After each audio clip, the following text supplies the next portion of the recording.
Assalamualaikum warahmatullahi wabarakatuh.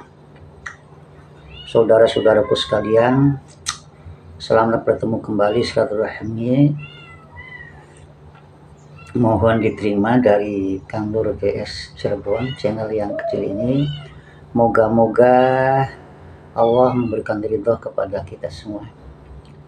Amin ya rabbal alamin. Saudara, akhir-akhir ini saya kok terketuk hati untuk berkomentar mengenai sikap, mengenai perilaku yang dilakukan oleh Maulana Habib Lutfi. Beliau adalah dikenal seorang sufi, pimpinan torekoh, bahkan beliau menjadi pemimpin sufi dunia. Masya Allah, luar biasa, sangat luar biasa. Dan saya perhatikan ceramah tausiah mu'idhatil hasanah atau pidato beliau dimanapun selalu mengajak untuk umat Islam dan rakyat Indonesia bersatu. Jangan bercerai-berai dan tidak boleh berpecah belah.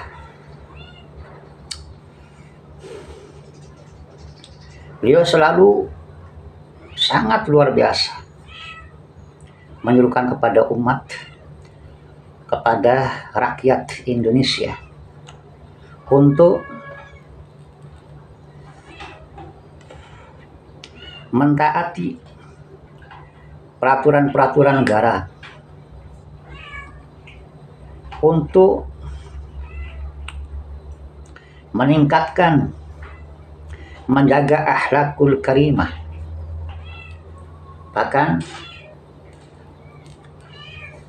beliau sangat berpandangan luas agar generasi-generasi ke depan juga bisa mencontoh daripada perilaku-perilaku amaliyah yang baik, yang mulia dari kita yang sekarang ini.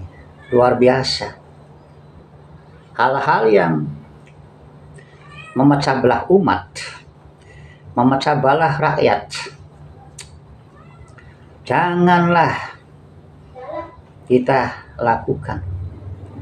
Janganlah kita terima, janganlah kita ikut-ikutan. Apalagi yang memecah belah antara hubungan Habib dan ulama, Habib dan kiai, ini akan menjadikan bahaya ya bagi keutuhan negara maupun bagi kemurnian akidah Islam. Dan apa yang saya sampaikan itu saya kira lebih indah apa yang disampaikan oleh Habib Lutfi. Luar biasa, luar biasa. Beliau seolah-olah, maaf, dalam merupakan benteng daripada akidah, merupakan contoh adab yang mulia. Emang seorang sufi yang seharusnya kan begitu. Beliau seorang nasionalis yang selalu memberikan semangat untuk bersatu, untuk mendukung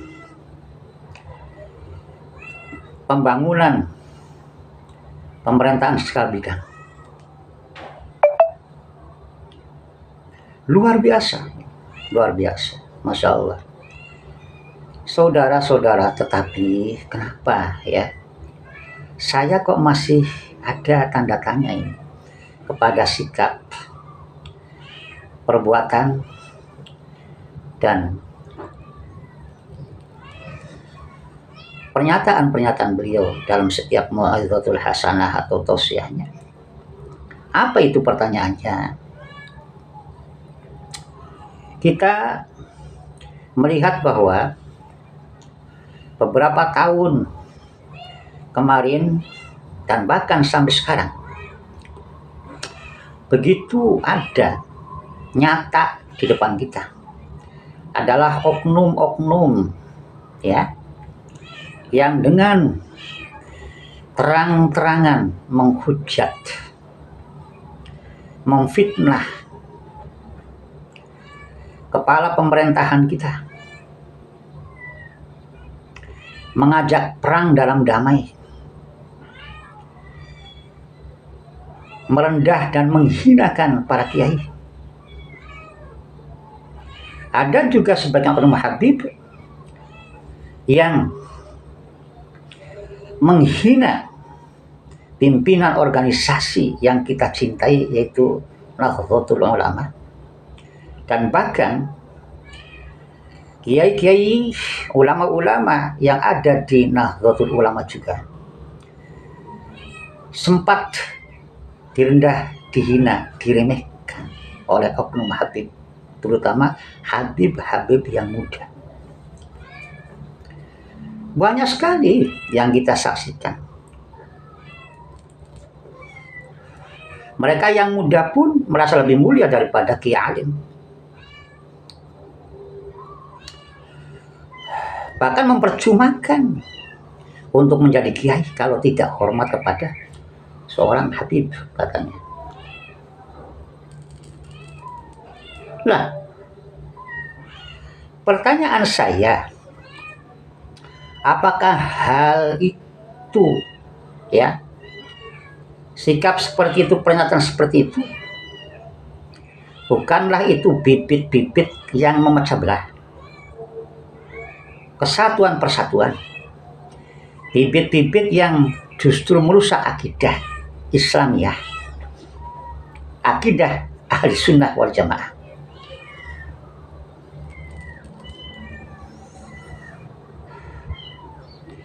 Tetapi di sini yang tanda tanya saya itu, kenapa Maulana Habib Lutfi itu diam, padahal satu keluarga, yaitu dari klan Ba'alawi. Dari sini nih saya yang menjadi tanda tanya.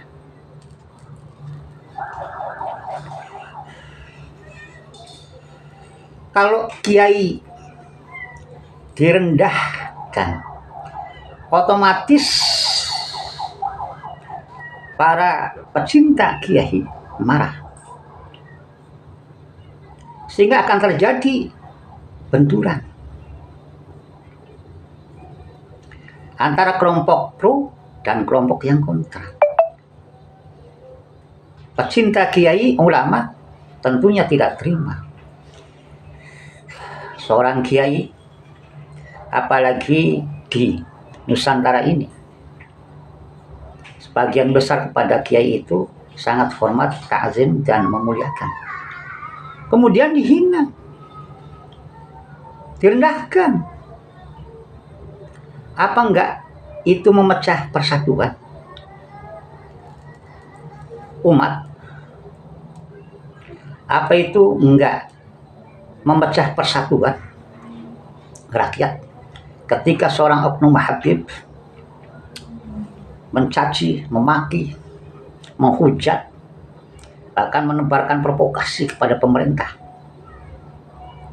contohnya kepada Jokowi, sedangkan pendukung di belakang Jokowi itu jutaan, yang mana tentu saja tidak akan terima.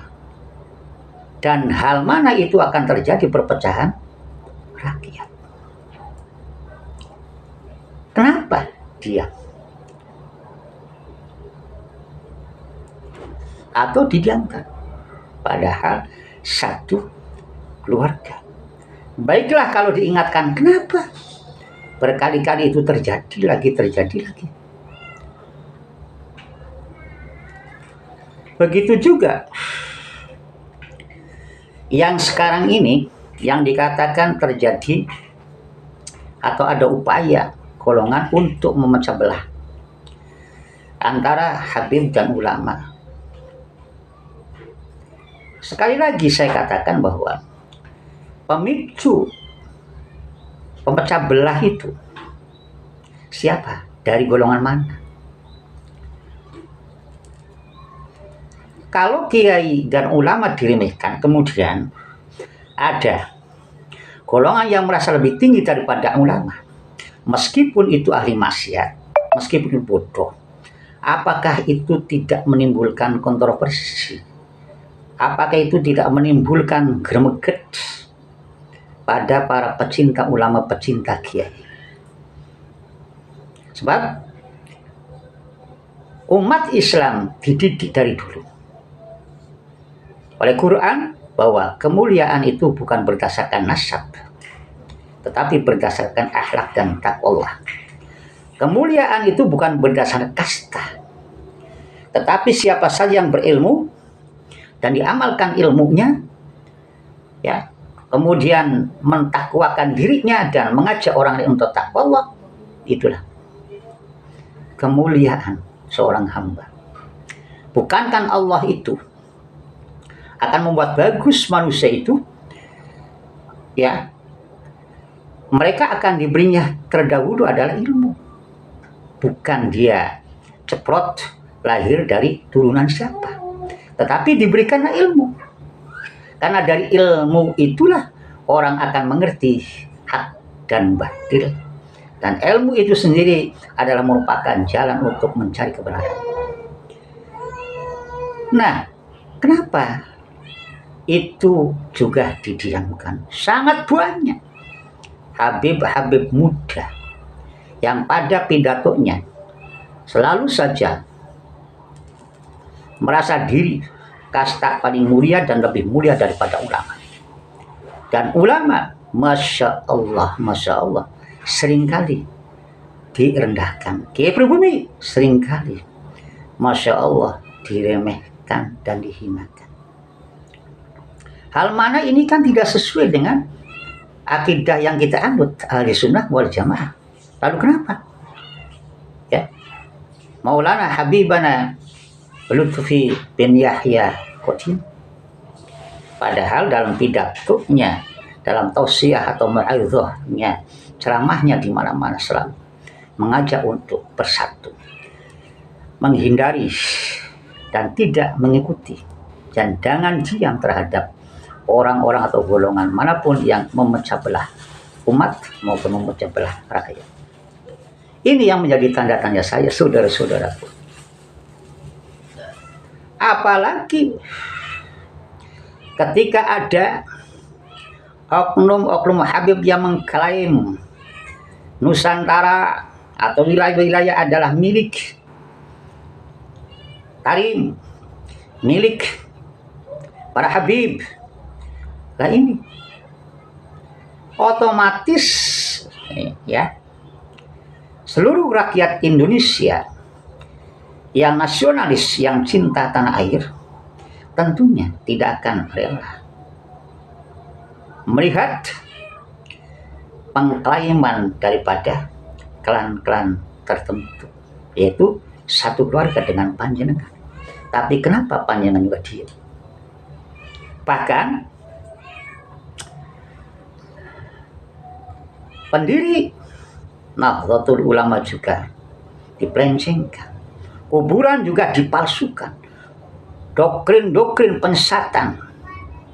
Ya, bagaimana saya katakan penyesatan? Karena barang siapa yang tidak cinta pada Habib, bukan hanya kafir tetapi tidak akan masuk surga dan tidak akan husnul khotimah. Amal apapun, bahkan percuma menjadi ahli ilmu yang banyak ilmunya, ibadahnya, kalau tidak cinta. Seolah-olah umat ini digiring hanya untuk cinta, menjunjung, memuliakan klan tertentu, yaitu Habib. Padahal Islam nggak seperti itu. Islam untuk mencintai semua golongan, apalagi seorang ahli ilmu yang wajib kita muliakan, yang wajib kita cintai. Itu kan banyak hadis-hadis yang sudah kita baca itu. Man ahabbal ulama ahabbani man ahabbani, kan? Ahabballah man ahabballah dakhala jannah, dan banyak sekali.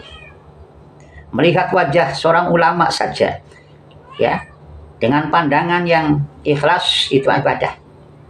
Tidak ada malah di sana itu hadis yang menyatakan ya Habib, itu tidak ada. Adanya ulama. Kenapa? Ulama dipandang rendah.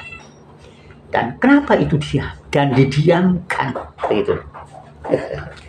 Jadi antara apa yang panjenengan sampaikan dalam ceramah, dalam tausiah dan ma'arifah ini, seolah ini lain di depan, tetapi kenyataan di belakang, seolah membiarkan atau juga mencegah, memperingatkan. Tetapi yang kita lihat pada kenyataan adalah berlanjut terus menerus sampai sekarang.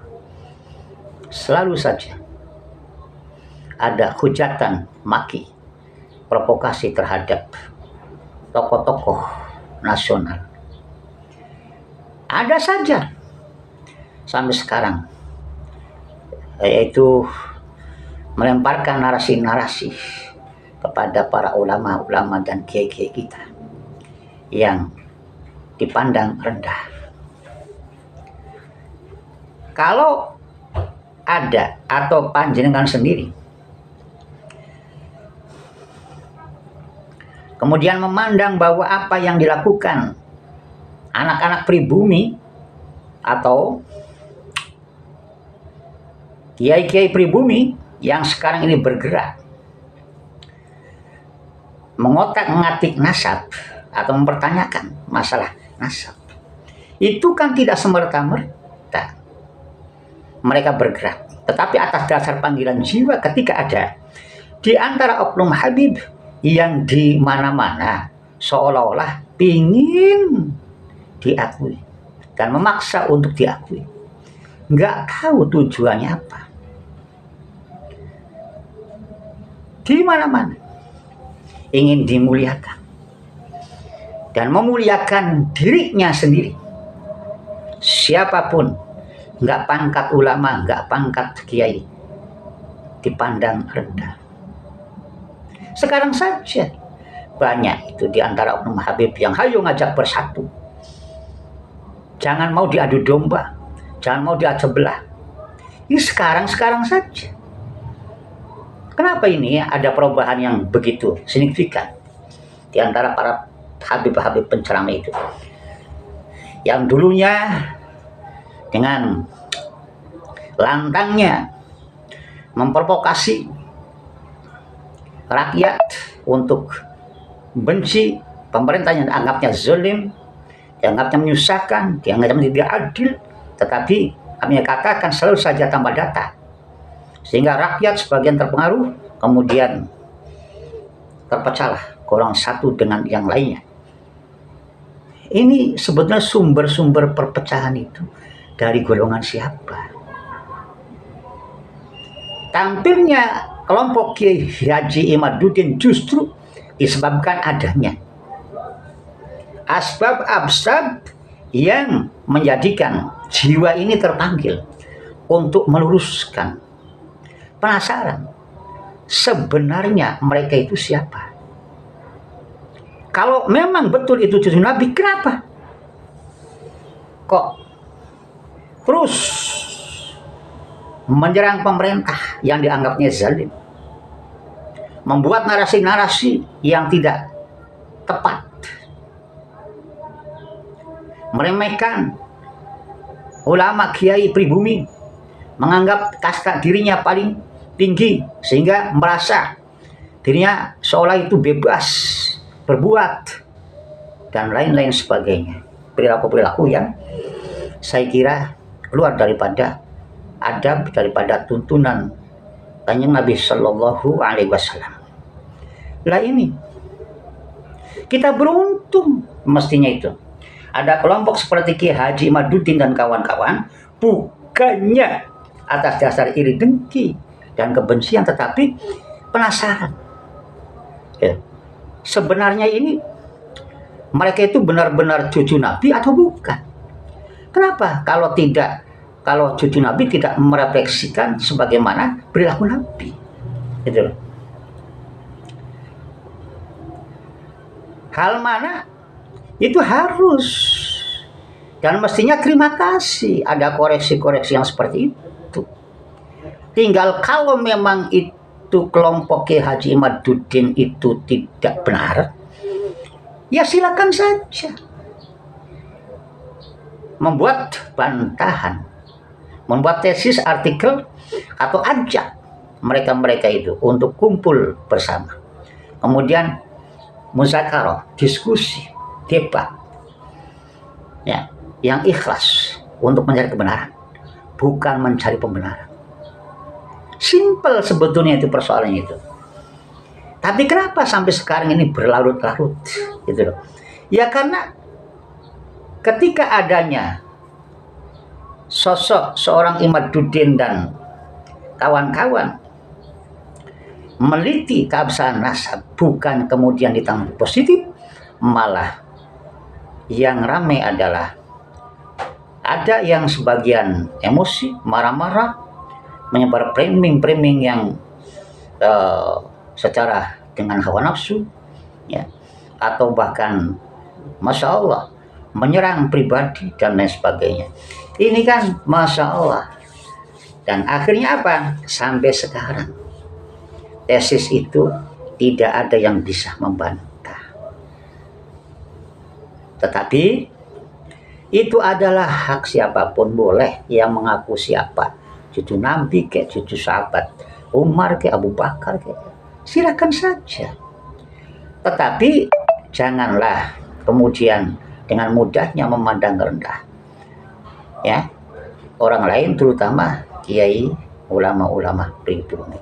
Ini yang menjadi pemicu daripada perpecahan umat dan perpecahan rakyat Indonesia ini, dan bukan, ya, daripada kelompok Ki Haji Imaduddin. Justru kelompok Haji Imaduddin dan kawan-kawan itu adalah mempersatukan persepsi, ya, umat Islam agar supaya kita tetap hormat dan memuliakan setinggi-tingginya, ya, nasab Kanjeng Nabi SAW, nasab Ahlul Bait, nasab para ulama-ulama, ya, para habib juga termasuk itu yang aslinya, yang sahihnya, gitu.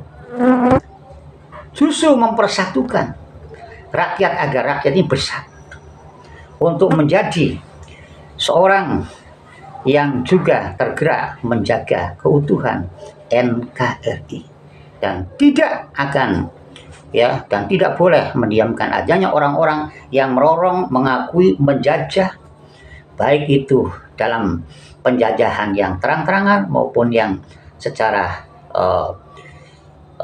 dari dalam gerilya, gitu ya. Nah seperti itu. Jadi mohon maaf ya Habibana Mbah Lutfi, ya, ini perlu saya sampaikan unek-unek ini, mestinya, ya, untuk panjenengan itu, ya, yang mungkin itu dianggap paling sepuh di antara para Habib Alawi atau juga umat Islam Indonesia, ya, mestinya itu yang lebih utamakan sekarang adalah bagaimana membuat klarifikasi yang sejelas-jelasnya atas sikap, atas pernyataan, atas perbuatan keluarga panjenengan sesama Ba'alawi, sehingga umat, ya, akan percaya apa yang disampaikan panjenengan, agar ulama-ulama yang terutama ulama yang sangat gigih, ya, untuk mempertahankan akidah dan mempertahankan keutuhan NKRI tentu juga akan percaya kepada panjenengan, sehingga marwah dan wibawa panjenengan makin ditinggikan oleh Allah dan makin ditinggikan oleh bangsa Indonesia, umat Islam Nusantara. Demikian apa yang saya sampaikan, kurang lebihnya mohon maaf yang sedalam-dalamnya. Billahi taufiq wal hidayah. Assalamualaikum warahmatullahi wabarakatuh.